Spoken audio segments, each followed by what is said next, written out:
Halo teman-teman, selamat datang di channel Youtubia 1712.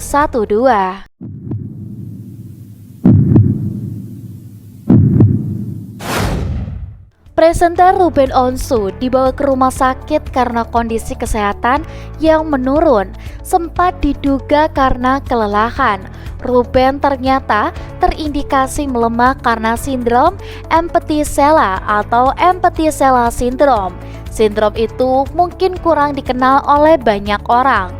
Meski tidak selalu menimbulkan gejala serius, memahami penyakit yang satu ini penting untuk meningkatkan kesadaran akan kondisi ini. Berikut adalah 6 hal penting yang perlu kalian ketahui tentang sindrom Emptyseella. Yang pertama, pengertian sindrom. Sindrom Emptyseella adalah kondisi di mana sela turcica, sebuah struktur tulang di dasar otak yang biasanya berisi kelenjar pituitari, terlihat kosong atau hampir kosong saat diperiksa menggunakan teknik pencitraan seperti MRI atau CT scan. Kondisi ini dapat terjadi karena kelenjar pituitari mengecil atau terdorong di dinding sela turcica. Yang kedua, jenis-jenis sindrom Emptyseella. Sindrom Emptyseella terbagi menjadi 2 kategori, yaitu primer dan juga sekunder. Sindrom primer biasanya terjadi tanpa adanya penyebab yang jelas dan sering ditemukan secara kebetulan saat pencitraan otak untuk alasan lain. SSS sekunder terjadi akibat kondisi lain seperti tumor pituitari, terapi radiasi atau pembedahan yang mempengaruhi kelenjar pituitari. Yang ketiga, gejala yang mungkin timbul. Banyak individu dengan penyakit ini tidak mengalami gejala sama sekali, namun beberapa mungkin mengalami sakit kepala, penglihatan kabur, atau gangguan hormon yang disebabkan oleh fungsi pituitari yang tidak normal. Gejala lainnya bisa termasuk kelelahan, penurunan libido, dan gangguan menstruasi pada wanita. Yang keempat, diagnosa sindrom Emptyseella. Sindrom Emptyseella sering didiagnosis melalui pencitraan otak seperti CT scan.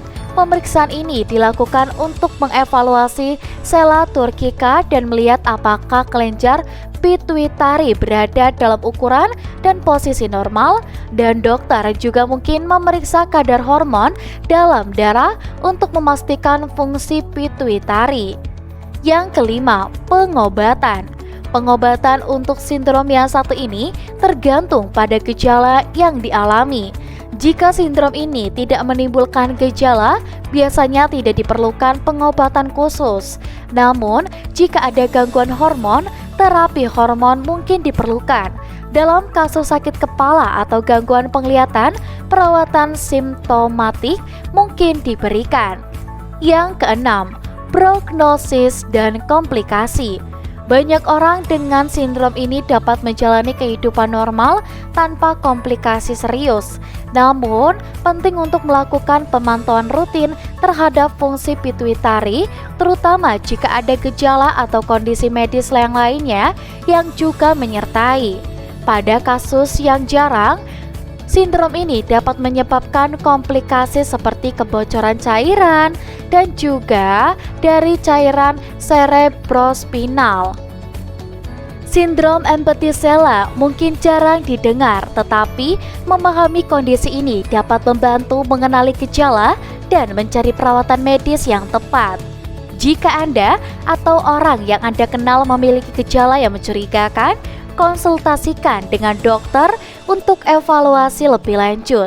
Dan kita juga doakan nih kepada Ruben Onsu, semoga lekas membaik ya dari penyakit yang sedang diidap oleh Ruben Onsu.